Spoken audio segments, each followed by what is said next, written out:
Today, 4th of January 2026.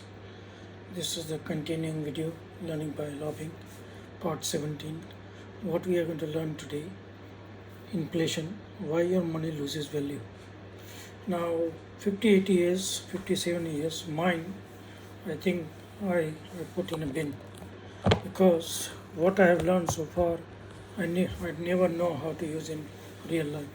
So, from today, 2026, post 4th of January, slowly my video is going to come more into numbers. How to be number focus on a quantitative and monitoring more numbers. I told you last video, I've been to Unique ULO, £40 10 pence I spent, which I would have spent somewhere in a Primark for £20. So £20 I would have saved it. We are going on to branding.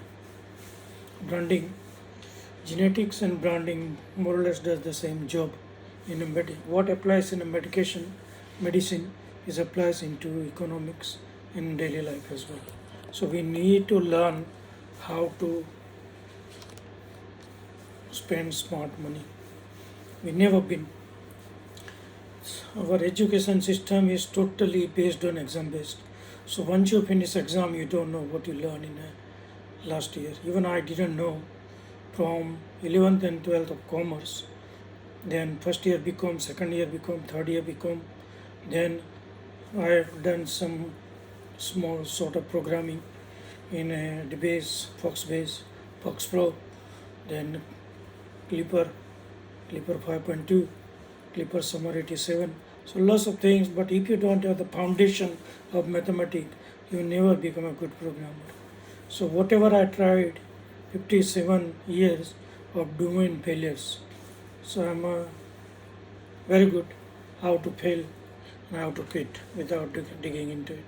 So slowly, but now after 58, slowly I'm changing my learning patterns and realize in life, okay, life works on numbers, not on stories. So we need to bring the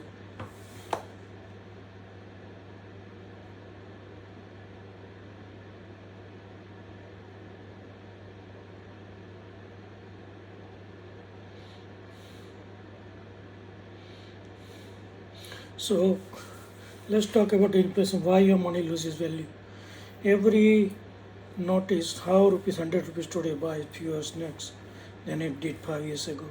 Welcome to inflation, the sneaky villain that quietly shrinks your money's power. Inflation happens when prices of goods, services rise over time. Imagine a balloon. Every year the balloon gets a little bigger, price go up, but your money stays the same size. That means your money buys less than before. So inflation, what it does is kills our life, is bring the anxiety, stress, and lots of other things. So what £100 used to bring the basket home, less items you are bringing home. So that's the inflation. Funny things about inflation is that it isn't all bad. Moderate inflation encourages people to spend and invest rather than hard cash under the mattress. But runaway inflation, that's like paying 500 for a samosa. Ouch! You're going to pinch in your body. When prices go up too much, you it's common sense is too much. Some people worry, but I worry more than others. I have the condition which is too much anxiety, too much stress. It's called the GAD, General Anxiety Disorder in the UK. On top, I'm impulsive as well. My decision where even today my decision is very impulsive. After buying, I realized I didn't need it. So focus what you need. Need and want is very important. If you need and want is different. What you need, maybe you don't want it, and you want it, maybe you don't need it. So it's a two, it's a tail and is the like coining the coin, head and tail. So it's a two side of the want and need. Life tips, what it is: keep an eye on inflation when savings or investing. Smart moves like investing in assets that grow faster than inflation help your money stay strong while price rises. And laugh a little. Every inflation joke is basically your wallet crying with style. So inflation is not a bad thing. Sometimes it's good. Inflation goes up, is reduce the spending. So economy is going to be a problem. But economics is basically what you monitor very closely, small effect.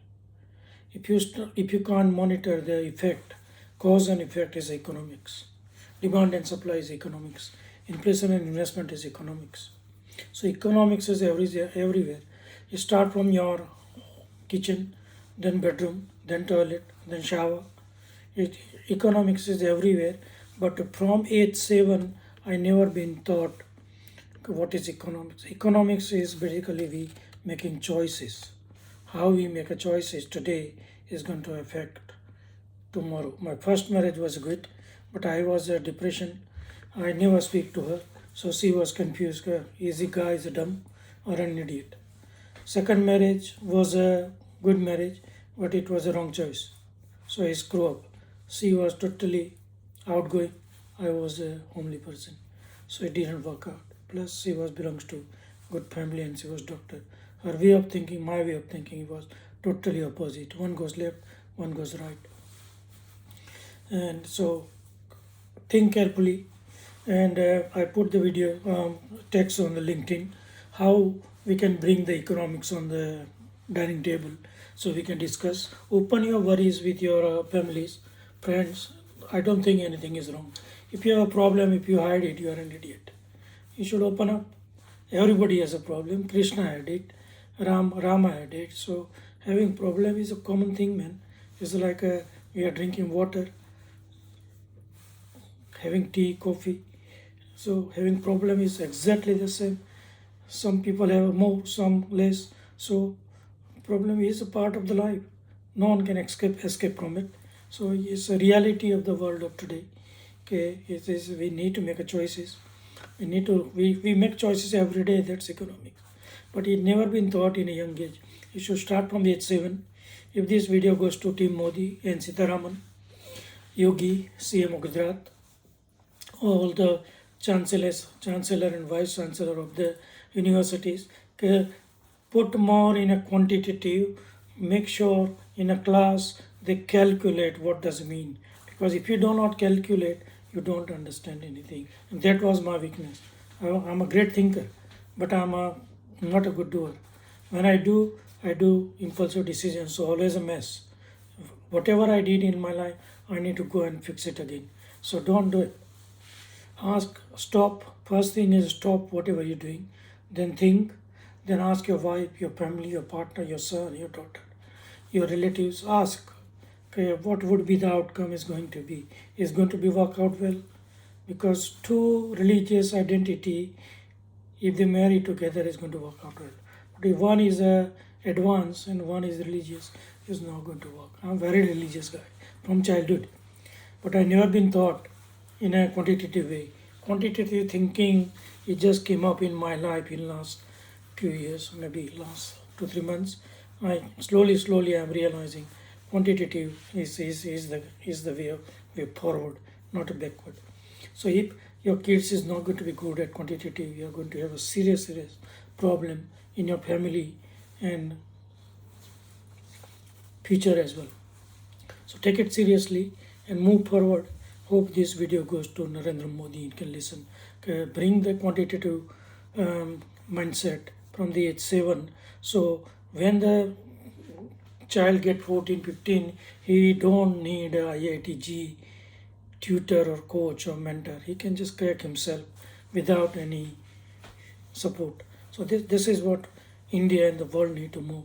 Any exam, you don't need a coaching. You learn from the age 7 to 14, 7 years, you get used to. And if you have the same exam pattern, then I think any tough exam, you can crack it.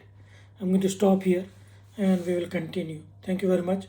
Jai Shri Krishna, Hare Krishna. Take care. Bye bye.